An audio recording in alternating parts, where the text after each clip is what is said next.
versículo 16 em diante. Podemos, para ganharmos tempo, que diz assim: ouvindo eu, o meu ventre se comoveu, a sua voz tremeram os meus lábios, e entrou a podridão nos meus ossos, e estremeci dentro de mim. Descanse eu no dia da angústia, quando ele vier contra o povo que nos destruirá. Portanto, ainda que a figueira não floresça, nem haja fruto na vide, o produto da oliveira minta, e os campos produzem mantimento, e as ovelhas da malhada seja arrebatada, e nos currais não haja vaca. Todavia, eu me alegrarei no Senhor e exultarei em Deus da minha salvação. Jeová, o Senhor é a minha força, e fará os meus pés como os das servas, que me fará andar sobre a minha altura, para o cantor sobre os meus instrumentos. Você não pode sentar em nome de Jesus Cristo.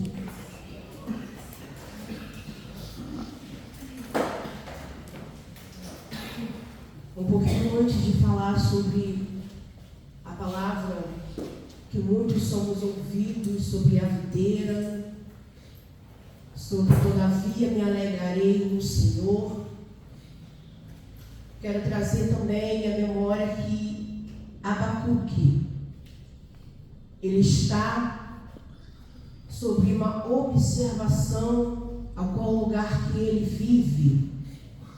Judá por si está vivendo um dos seus piores momentos.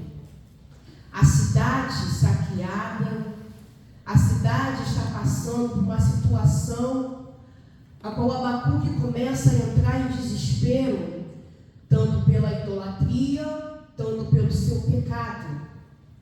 Mas diferente de Abacuque, como de Isaías, como também de Jeremias e Isaías, ele fala com o povo, mas Abacuque, ele fala diretamente com Deus. E falando diretamente com Deus, é uma responsabilidade maior, porque quando nós se posicionamos para confrontar o nosso Deus, daquilo que nós não estamos gostando, é diferente quando nós recebemos uma responsabilidade e traduzimos para o povo, ou seja, estamos recebendo uma mensagem do céu e traduzindo para o povo, mas quando nós estamos recebendo algo do céu, falando diretamente com Deus, é algo diferente. Agora, nesse momento, Abacuque está vendo essa cidade, o povo vivendo em pecado, em idolatria.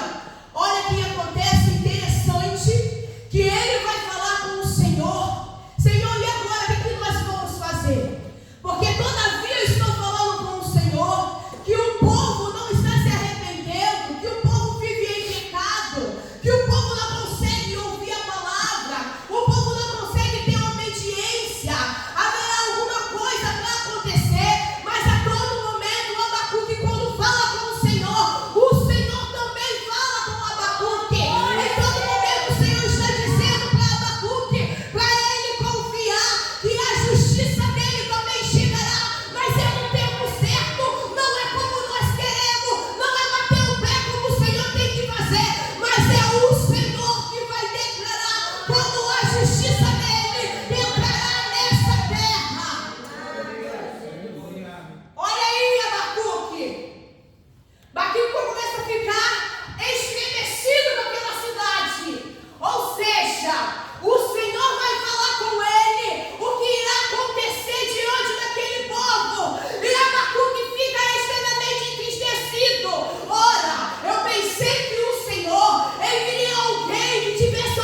profetas que é levantado muitos profetas. Poderia levantar homens de Deus que entenderia da palavra e corrigir o seu povo. Mas o Senhor, Ele sabe como Ele trabalha. O Senhor, Ele sabe como nos punir quando nós somos rebeldes. O Senhor, Ele sabe como corrigir o teu povo que está vivendo em idolatria, que está vivendo em corrupção, que não gosta de ouvir a palavra de Deus, não aceita a correção, que gosta de tapinha nas costas. Porque a palavra mansa é melhor do que a correção. Porque se eu corrigir, eu não vou tomar meus pés. Mas se falar direitinho comigo, esse sim eu consigo abraçar. Mas é da vontade do Senhor.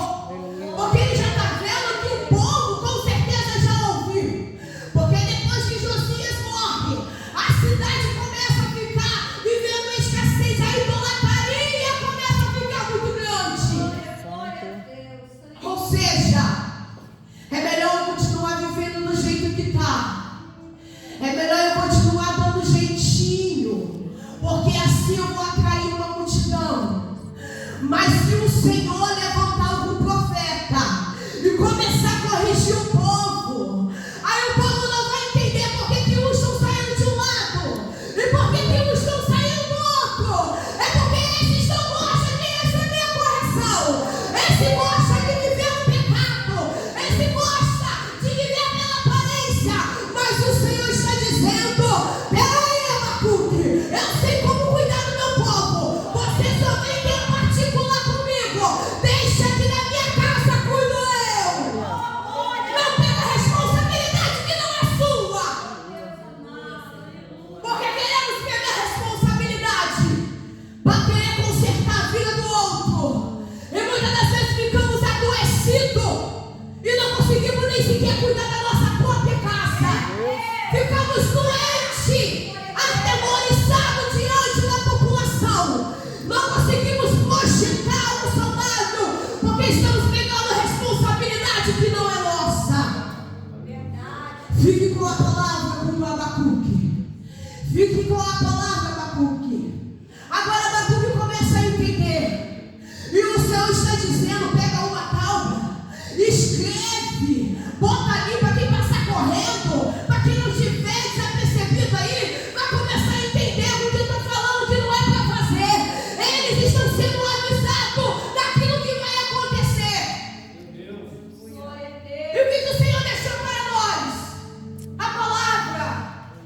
Erramos porque nós queremos, porque nós não buscamos a palavra, porque nós não praticamos a palavra. Somos errantes porque já estamos acostumados a viver no automático. Eu já sei qual é a palavra que eu vou ministrar. Eu já sei qual é o hino que eu vou louvar. Eu já sei como é que eu vou ministrar o culto. Mas o Senhor está dizendo: eu ajo de uma forma diferente. Eu não quero mais você no automático. Eu quero você diferente. É para você se posicionar. Quando eu te der a espada, é para você usar da forma que eu quero, mas não é do seu jeito. Aí o Senhor está dizendo: eu preciso que você fique atento àquilo que eu vou falar com você. Troca disso, Abacuque começa a louvar ao Senhor. Ele começa a entoar louvores a Deus no seu capítulo 3.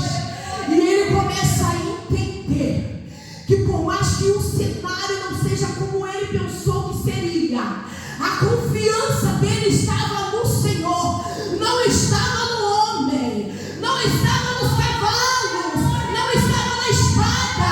Eles estavam confiando no Deus Altíssimo. Quando o Senhor tiver que nos corrigir, Ele vai usar da forma que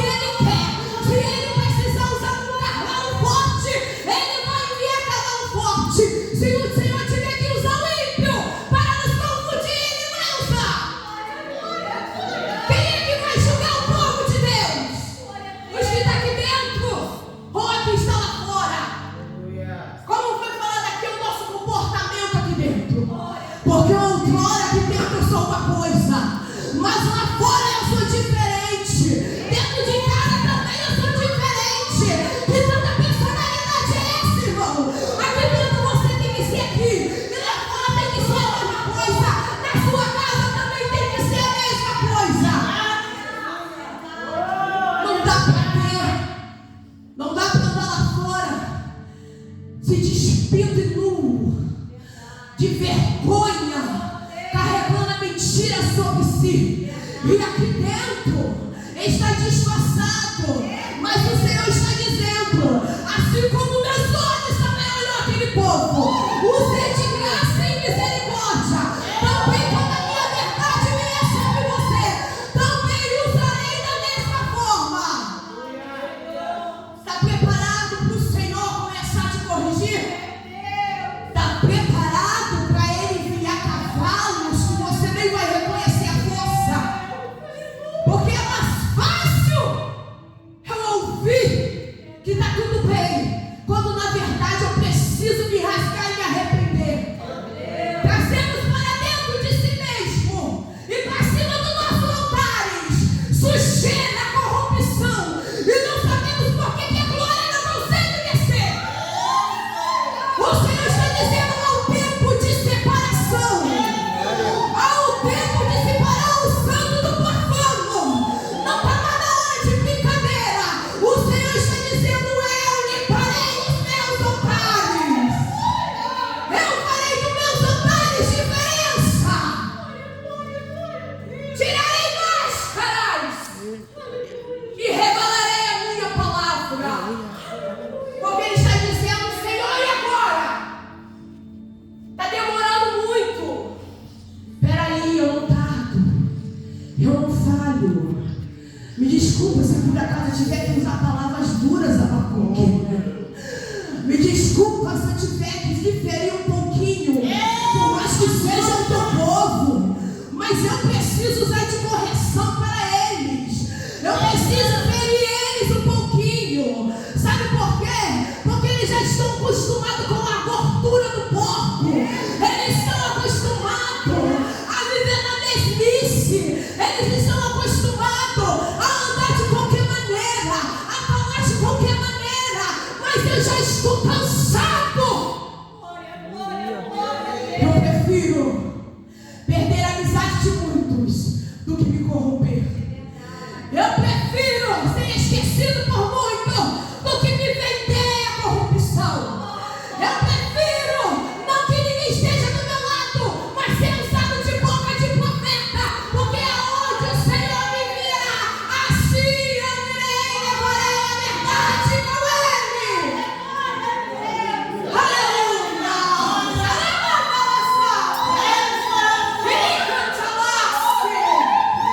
Eu, Senhor, já estou soprando sobre todas as minhas igrejas e separarei o tempo, porque eu já dei um tempo à minha igreja de se converter.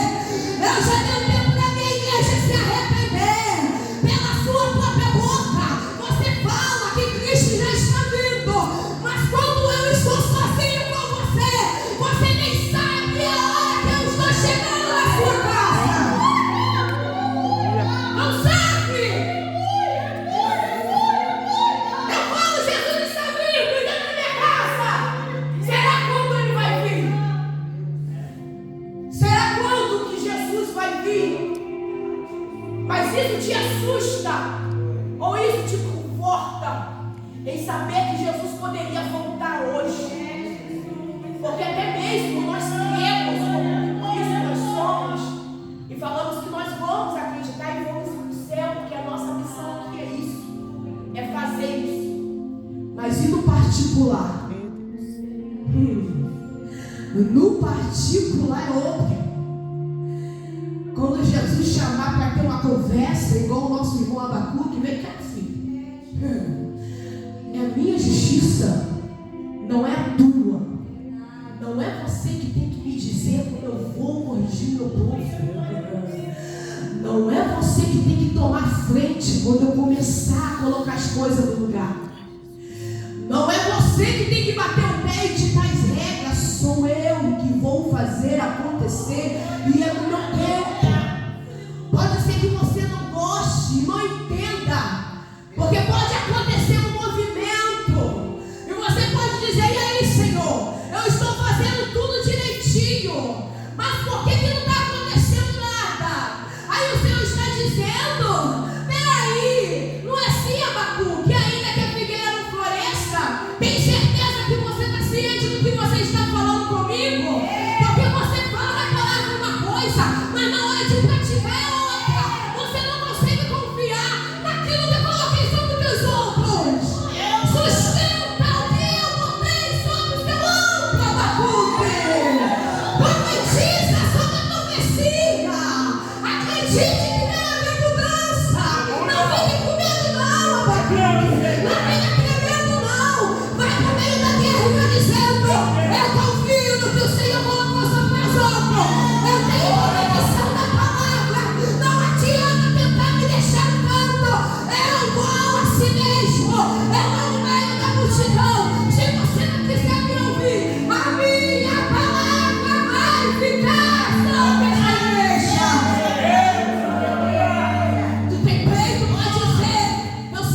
tua palavra que Ele colocou sobre meus ombros?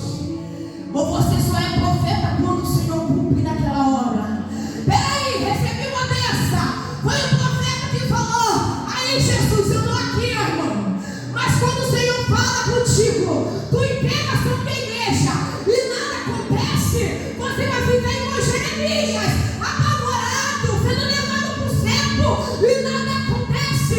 Mas o Senhor está dizendo: o tempo é meu, o tempo não é seu, o tempo é meu, o tempo não é seu, o tempo é meu, o tempo não é seu.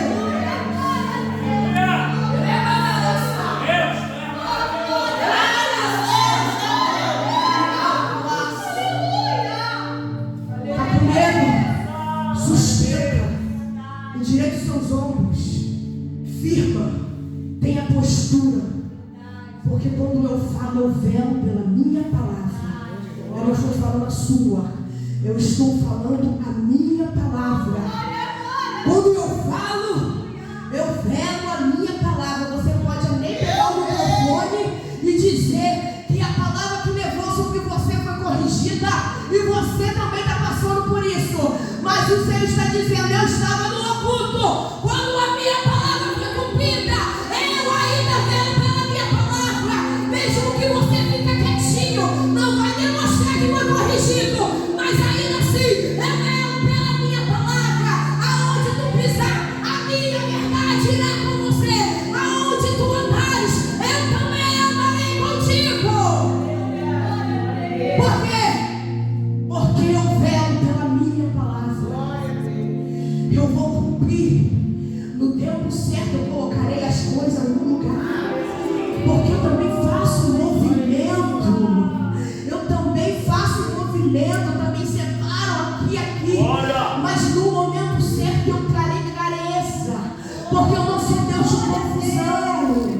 Também não sou homem para que minta. E nem tem pouco filho para que o homem se arrependa. Peraí, não tem como você ficar confundido quando a palavra ela vem. Não fica confundido, não. O Senhor a todo momento está dizendo: eu vou cumprir a sua vida. Mesmo que você está olhando para o cenário, está falando: e agora, Senhor, como é que vai acontecer? É só o Senhor que pode fazer. Ele está falando: eu velo pela minha palavra. Vai para a casa do Senhor, faça o que coloquei sobre seus ombros, porque da sua casa quem cuida sou eu. Eu cuido da sua casa, eu cuido da sua finança, eu cuido dos seus projetos, eu cuido dos seus sonhos, mas a única responsabilidade que eu estou te dando é para você velar pela minha palavra. Você não acrescenta e nem tira. Aquilo que eu coloquei sobre as suas mãos é para você cuidar, não é para você voltar atrás, não é para você ficar com medo. Quando eu te der uma responsabilidade, fala assim: Senhor, talvez eu não sei fazer, talvez o povo não me receba, mas eu estou debaixo da tua palavra. Me leva, Senhor, onde quer que for. Senhor, me bota meus pés aonde quer que for. Quer responsabilidade? Quer receber algo do céu? Vela pela palavra do Senhor. Quer ser próspero? Obedeça a palavra do Senhor. Você não precisa fazer campanha contra a prosperidade. Você não precisa fazer barganha com o Senhor, porque Ele não aceita. Mas quando você obedece ao Senhor, se posiciona diante dEle, o próprio Senhor, que não fica devendo nada para ninguém, Ele abre as comportas do céu e as bênçãos caem sobre a sua casa. Quer ser próspero? Obedeça. Quer viver o sobrenatural de Deus? Obedeça. Ainda que tudo parece que não vai acontecer, mas no momento certo o Senhor, Ele vai colocar tudo no seu devido lugar. Porque tudo que nós fazemos para o reino, nada é perda. Tudo é para nos acrescentar, é para nos amadurecer, é para a gente receber experiência, amadurecimento, degrau maior. Mas quando nós não sentamos para observar, quando nós não sentamos para aprender, não tem como estar de pé